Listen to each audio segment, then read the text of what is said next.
መስሎ የተወ መስሎ ወንድሙን ለመግደል ግን ጊዜ ይጠባበቅ ነበረ። ጥርሱን ነክሶ ይጠብቅ ነበረ።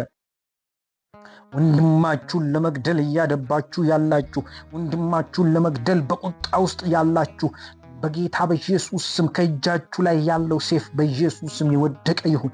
አመፅን፣ ክፋትን፣ በደልን ለማድረግ ጊዜን እየጠበቃችሁ ሰዓትን እየሰላችሁ ያላችሁ ሰዎች ይህ ቃል ለእናንተ ነው። በጌታ በኢየሱስ ስም እግዚአብሔር እንደዚህ ይላችኋል። ይህንን በቀል ተው፣ ይህንን ክፋት ተው፣ ይህንን አመፅ አቁም።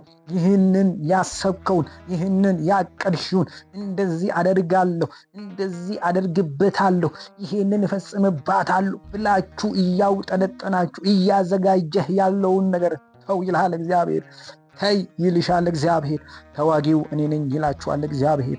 እኔ ነኝ የምዋገትላችሁ፣ እኔ ነኝ የምዋጋላችሁ ይላችኋል እግዚአብሔር። አቤሴሎም ወንድሙን ለመግደል ቀን ይቆጥር ነበረ።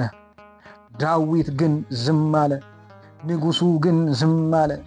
በደል ሲፈጸም፣ ኃጢአት በቤቱ ሲገባ፣ ኃጢአት ልጆች ውስጥ ሲገባ ታላቅ ልጁን ሊቆጣ አልደፈረም። አምኖን ለምን ይህንን አደረግክ ብሎ እውነትን ለማውጣት አልደፈረም።